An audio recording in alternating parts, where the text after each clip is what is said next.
Kimda biror ketmay turgan dard bo'lsa, xoh bu sehr, ko'z va hasaddan bo'lsin, 40 kun bu takbir virdi bilan barchasidan xalos bo'lish mumkin.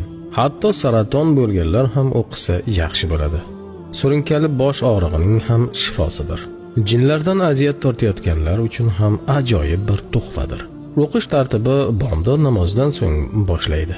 Quyosh chiqayotgan vaqtda 200 marotaba Allohu akbar deydi. So'ng peshindan so'ng asr namozi vaqti kirgunga qadar 200 marotaba Allohu akbar deydi. So'ng asrdan so'ng quyosh botgunga qadar 200 marotaba Allohu akbar deydi.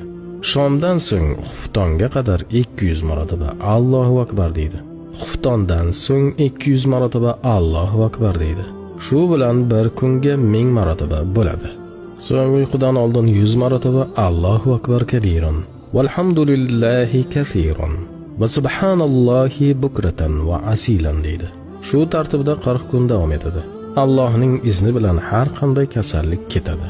Hatto oshiq jinlar ham daf bo'ladi.